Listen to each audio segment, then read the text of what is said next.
Bonjour salut tout le monde, bienvenue au premier épisode de la troisième unité qu'on couvrira dessus cette chaîne-ci.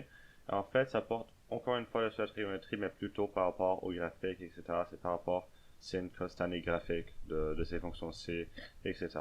Mais avant de faire tout ça, qui est plus complexe, on va faire un petit, plutôt, pas vraiment une révision, mais un peu des concepts plus simples pour premièrement introduire c'est quoi un angle trigonométrique et ce genre de trucs avant de faire des trucs plus ou des problèmes liés à des angles trigonométriques parce qu'évidemment il faudrait savoir c'est quoi avant de les faire.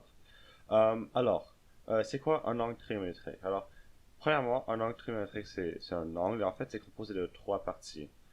Premièrement, il existe un sommet qui est au centre.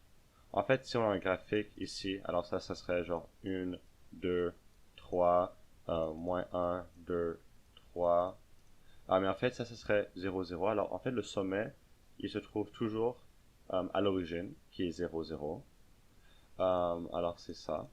Ensuite, on a un côté initial qui se trouve sur l'axe X positif. Alors, en fait, si je signe une ligne ici, ça serait le côté initial. Alors, ça, c'est le sommet. Voilà. Alors, encore une fois, axe des X, mais positif. Alors, c'est ça. Et elle ne bouge pas, jamais.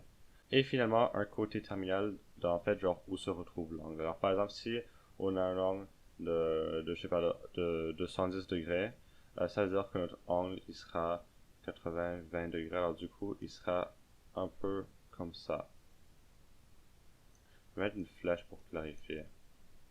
Mais bref, ça c'est 20 degrés et ça c'est 90 degrés.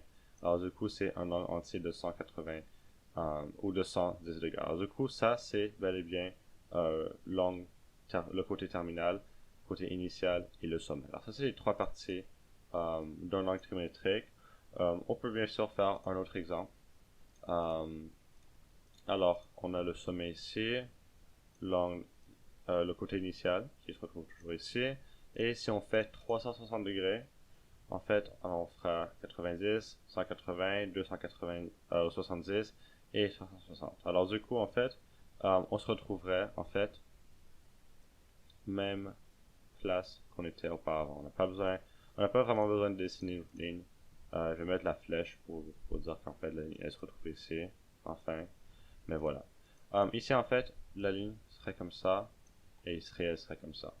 Alors, en fait, et encore une fois, si c'était genre 370 degrés, ça serait genre quelque chose ici, et on continuerait ça. Et en fait, à fur et à mesure qu'on fait des rotations, en fait, on ferait genre le double. Alors, en fait, on ferait une autre ligne ici. Bref. Alors, c'est ça pour ça.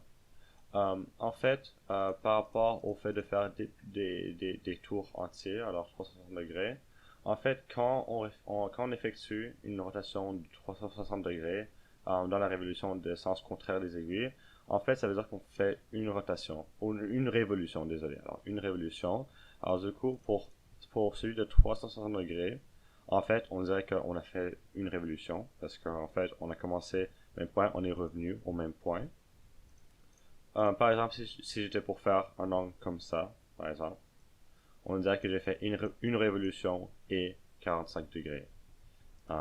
Et voilà. Au lieu de dire, genre, euh, quoi, 405 degrés, ou quelque chose comme ça. Alors, ça, c'est une révolution. Alors, enfin, bref, 360 degrés, c'est égal à une révolution. Bon, comme ça. Par rapport à la mesure d'angle, en fait, on avait vu déjà beaucoup de ça dans la leçon 1.1. Alors, du coup, si vous voulez voir ça, ça va plus en détail par rapport à c'est quoi radian, quoi degré. Alors, du coup, vous pourrez voir ça. Mais enfin, bref, les degrés et les radians, c'est les deux unités de mesure pour des angles en trigonométrie. Et un degré dans un cercle, alors ça c'est un cercle, un degré aurait l'air quelque chose de très petit. Alors, en fait, ça serait un 360e du cercle comme ça. Et un radian, encore une fois, comme on l'avait vu dans la leçon 1.1, ça aurait l'air un peu comme ça. En fait, ça serait l'angle ici. Et on aurait la même, ou l'arc, en fait, du cercle, aurait la même longueur que le rayon. Alors, ça, c'est ça. Alors, radian, c'est beaucoup plus grand comme unité de mesure, mais Et voilà. Finalement, quelques équations portant dessus l'utilisation de justement les degrés et les radians. On a l'équation qui va de degrés à radians, qui en fait on prend le nombre de degrés et on fait fois pi divisé par 180. L'équation pour les radians, en fait c'est de radian à degré, ou en fait on fait radian fois 180 divisé par pi. Et pour faire la relation, on peut plutôt genre montrer la relation entre le degré en radian, la longueur d'arc et le rayon. En fait, on peut utiliser cette équation-ci, si longueur d'arc est égale à rayon fois en fait l'angle en radian.